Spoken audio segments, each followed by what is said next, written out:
Buongiorno a tutti e ben collegati qui da San Candido, quindi proprio sul confine con Austria. Quindi, San Candido è l'ultima località prima del confine. Ecco, e quindi ci piace questa cosa, perché effettivamente siete veramente un po' di qua, un po' di là, ecco, quindi posizione strategica. Ecco, Direi di sì. Quindi se ne parla in Italia, se ne parla appunto in Germania, e devo confessare che ho scoperto questo posto grazie a una guida che ancora segnala gli alberghi. Purtroppo sa che nella guida Michelin ci sono solo i ristoranti, poi magari qualche ristorante in qualche bello albergo, ma non è più una guida quindi di alberghi, per tanto tempo sicuramente ne avrete fatto parte, e quindi li ha proposti ed era, devo dire, una grande selezione. Al momento abbiamo questa della Gomio, che è uscita diciamo durante il Covid, con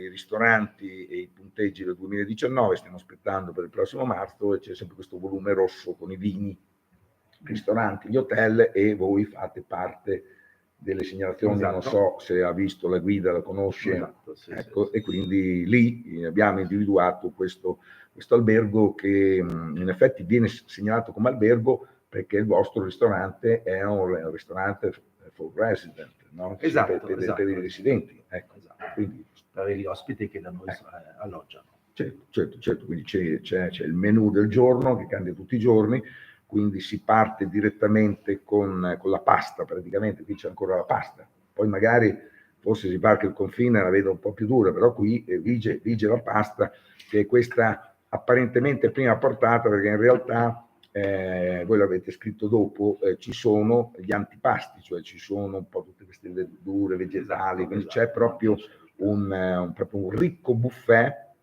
dove è bello vedere inizio serata appunto che tutti prendono delle cose e poi chiaramente è l'antipasto, l'entrée. Ecco. Quindi diciamo che qui ancora siamo in Italia, quindi antipasto, primo, secondo, poi quando andate di là dubito, ecco, appena varcato il confine penso che già si faccia solo l'antipasto e il piatto principale, cioè la pasta, sparisce. Il primo piatto caldo non lo conoscono tanto.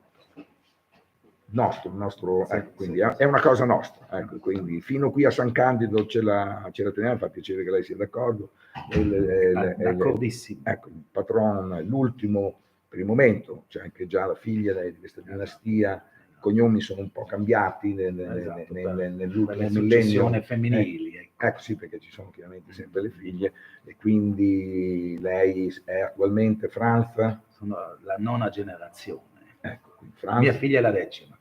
Franz, cognome che Ladins. Cambierà ancora, quindi Si vedrà. Abbiamo un cognome. Si vedrà. Ecco, quindi cioè l'elenco che io ho avuto modo di leggere, una bellissima storia, tra l'altro, stiamo parlando di Medioevo, stiamo parlando le 300. prime tracce dell'albergo sono del 300, sì. Ma come struttura ricettiva, non come edificio. Noi conosciamo i gestori dal 1462, sappiamo chi era qui l'oste. Ecco, proprio in questo edificio qui, qua dentro, che è proprio in centro, quindi nella parte centrale appunto di San Candido, e quindi bene, quindi la vostra offerta del ristorante è appunto la sera per gli alloggiati, quindi vige chiaramente la mezza pensione. Così è.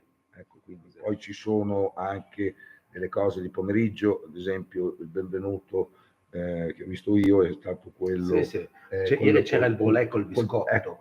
Brulè, biscotti fatti in casa. Biscotti brulè, oltre a croissant e altre cose. Altre dolci, tè, Esatto, che sono il benvenuto, insomma, questo albergo che modestamente è un 4 stelle, però fa parte, qui vorrei parlarne, di questa catena di hotel qui in Italia, nasce qui, cioè lei è il presidente. No. Io sono presidente di questo gruppo alberghiero che si chiama Schloss Hotels und Herrenhäuser, ed è un gruppo nato in Austria, il più antico gruppo alberghiero in Austria, e attualmente siamo 42 strutture tra Austria, Germania, Italia, Ungheria e Slovacchia. Ne avete una anche in Toscana? Ce n'è anche uno in Toscana, sì, esatto. C'è una in Toscana. In Alto Adige 2 e 3 e poi uno in Toscana. Esatto. E la nostra filosofia è questa, è l'idea di raggruppare le strutture storiche con una individualità, con una gestione personale, certo, con una atmosfera autentica, non adeguata in modo kitsch al mercato, perfetto, ma sì. una individualità molto vissuta. Ecco, si vive, si alloggia proprio a stretto contatto con l'arte. Io ho addirittura questa camera appunto con i letti in legno che molto probabilmente erano quelli dei pellegrini, no? Dei monaci, molto probabilmente proprio letti singoli che possono essere chiaramente avvicinati e quindi diventare, ecco, un letto matrimoniale. Fondamentalmente poi sono questi lettini delle crippe, in un certo senso, delle stanze appunto di monaci, dei viandanti, e quindi complimenti, effettivamente avete mantenuto molto bene, e quindi complimenti, quindi una sorta di relais chateau che adesso non è neanche più così come era nata, ecco, che si è un po' trasformata, mentre voi siete proprio come erano gli inizi, appunto la famosa famigerata relais chateau. Sì, indubbiamente noi siamo una offerta turistica individuale e soprattutto autentica, no? Noi ci teniamo ad avere un linguaggio formale che non è finto antico, finto tirolese, bensì noi abbiamo questa, e quando invece facciamo nuovo, facciamo moderno, guardando avanti e non guardando indietro, copiando quello che c'era. No? Questo per noi è molto molto importante. Ecco, quindi diciamo il design quindi si mescola appunto alla storia. Ecco, quindi complimenti per i risultati che avete ottenuto. Immagino che ci sia anche qui la sovrintendenza, le belle arti, che vi impone qualcosa. Ovvio, all'esterno, ecco. San Candido è un paese storico, storicissimo, e qui nel centro ti guardano esattamente quello che fai. E i risultati ci sono, è una chiesa bellissima, anche esternamente, oltre immagino internamente. Tra l'altro c'è questa installazione, proprio per parlarvi del contrasto, c'è praticamente questo cubo di neve, è stata raccolta la neve e poi hanno lasciato un cubo grande che fa un bel effetto, proprio un'installazione utile. No, non so se lei quel cubo sono i lavori preparativi per questo festival delle sculture di neve. C'è proprio San Candido ormai da 26-27 anni, sempre a gennaio, arrivano una quindicina di squadre da tutto il mondo che di questi cubi li trasformano nelle figure più... dopo vengono scolpiti? Da lunedì. Ecco, quindi perché siamo a metà gennaio, e quindi bene per le vostre appunto iniziative. Quindi ristorante per gli alloggiati, abbiamo un bar, visto che siete nella posizione centralissima, avete quindi un bar che opera dalla mattina alla sera, le colazioni, cocktail, eccetera, eccetera. Servite anche un lunch nella sala, c'è una sala nella stube, perché la sala da pranzo sarebbe quella for guest, no? Esatto. Quella è la sala da pranzo, la sala mansé, come dicono anche in Francia, mentre invece c'è questa stube con alcuni tavoli che chiaramente è disponibile per i vostri clienti alloggiati, chiaramente è uno dei servizi, e chiaramente anche per gli esterni. E quindi ecco, i vini non mancano, perché vedo che c'è una vetrinetta e lei un po'... Io coltivo l'idea del vino già da moltissimi anni, e abbiamo non troppo grande, ma Belina, con circa tra Italia, Austria, Germania, Francia, un po' Sudafrica, California, un po', ecco. Ho una bella scelta. California o Opus One? Napa Valley, no. Però abbiamo delle belle bottiglie, sì. Una, ce ne dica una particolare. Chateau Mentelana. Mentelana, proprio detto così in italiano, che sarebbe francese? No, è americano. Di quella California di prima? C'è qualcuno con radici nostre? No, ma perché io faccio sempre delle degustazioni ogni anno molto importanti, e allora ho le fa qui o partecipa? No, qua vengono. E qui quest'anno sempre 2 giorni a gennaio, il 26 e 27. Quest'anno c'è sempre una sera c'è il tema su un vino e l'altra sera c'è un produttore ospite che viene, e quest'anno abbiamo come tema le bollicine, champagne, roba italiana, Austria, Francia, Germania. Champagne, Francia corta, Trento esatto, DOC. sì, ma cose di grandissimo livello. E poi il giorno dopo arriva un produttore biodinamico austriaco del Borla, Nitnaus si chiama, e la loro punto forza è un vino rosso che si chiama Blau Fränkisch, un vitigno austriaco, rosso. Sì, autoctono dell'Austria, che fa vini in un certo senso si possono paragonare col Sangiovese, però un po' meno tannico, un po' meno. C'è questo vino che effettivamente ho bevuto in Austria, che mi ricordava qualcosa, essendo romagnolo, chiaramente nasco nel Sangiovese, però devo dire non ne ho mai trovati. Cioè, il Sangiovese è molto fra la Romagna e la Toscana in certe zone, e nonostante possa essere piantato ovunque, non è il Sangiovese. No, però può, ecco, quindi in effetti l'ho notato. Bene, quindi a fine mese c'è questo evento che va 26-27 gennaio. Quindi lì per gli alloggiati c'è... No, ma quelli, sì, non c'entra tanto gli alloggiati, ma ecco. è un giro, bazzico in questo mondo del vino da tantissimo tempo, e arrivano produttori... Una cosa pomeridiana? No, tutta la sera. Ecco, con la cena comune, poi alla fine, sì. Già alcune edizioni? La 11ª. Ecco, quindi siete riusciti anche durante il Covid? No, quello che lì abbiamo saltato una volta. Cioè l'anno scorso l'avete fatta, è andata bene, e quindi si prosegue, auguri, anche se mi dispiace un po' invece per quelli che a Corvara avevano realizzato la Wine Cup, abbiamo chiuso in bellezza con una verticale di Masseto, speriamo però che la riprendano, insomma, ecco questa manifestazione. Bene, e la SPA, stavo dimenticando, fa parte un po' di queste cose moderne che incontrano appunto l'autenticità.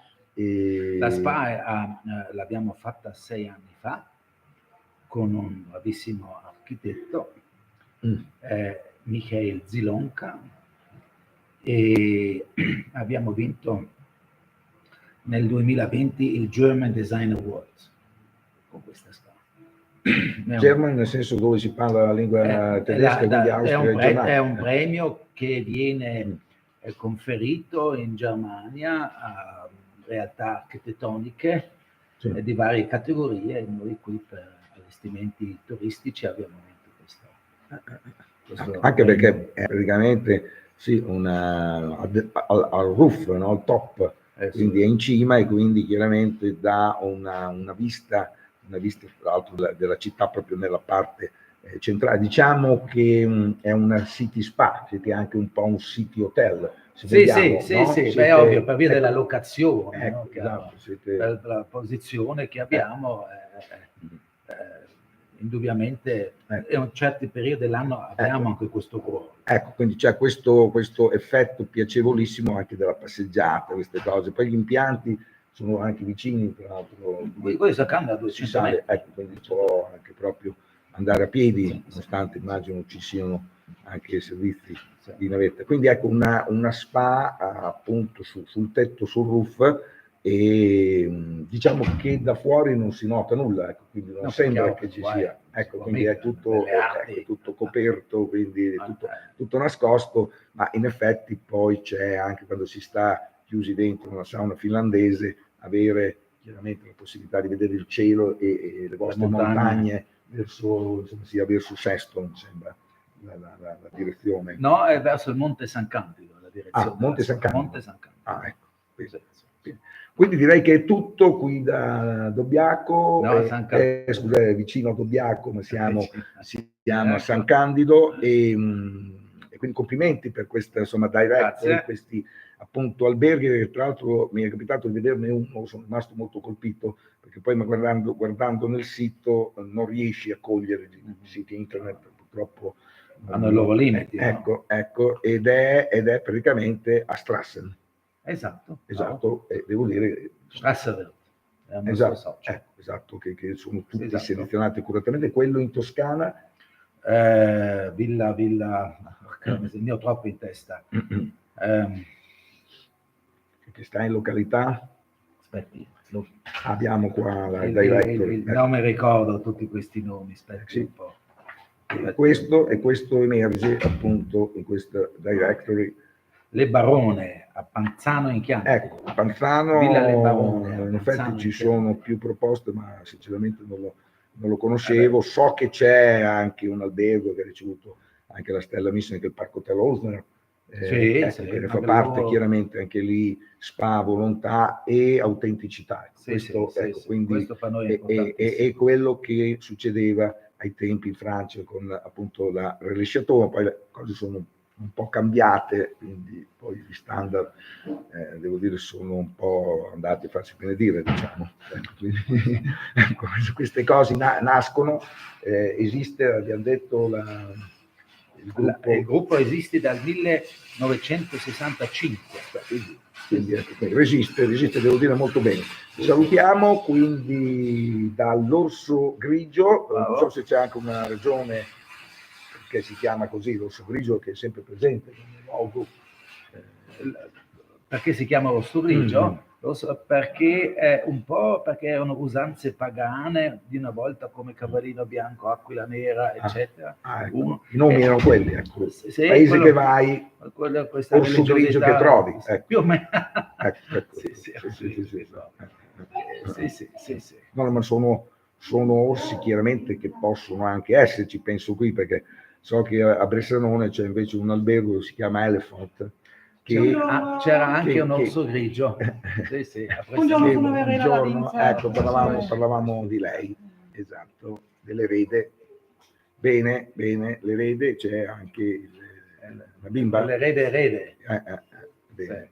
Quindi i cognomi cambiano con queste donne. Ecco. Io invece, ecco, se posso chiudere in maniera scherzosa, pensavo anch'io, avendo una figlia, di perdere questo cognome Crociani, che piace, e invece poi mia figlia mi ha fatto una bella sorpresa, perché in realtà vive in Mozambico e quindi molto legata alle tradizioni portoghesi, e quindi si può mettere il nome, il cognome appunto del figlio. Allora quindi praticamente Oliver si chiama Oliver Crociani, cognome della mamma, che si mette prima, il cognome è Alberto Carlos, e quindi chiaramente noi lo leggiamo così, ecco. Quindi il papà tra l'altro è felicissimo di avere questo cognome, quindi questo chiaramente mi onora, quindi devo dire, a parte i nipotini, ho avuto anche questo regalo, perché non ce n'era bisogno, detto sinceramente, però ecco, ci sono degli escamotage se lei tenesse eventualmente al suo di cognome attuale. Bene, noi vi salutiamo da San Candido. Bravo. E dove va a finire?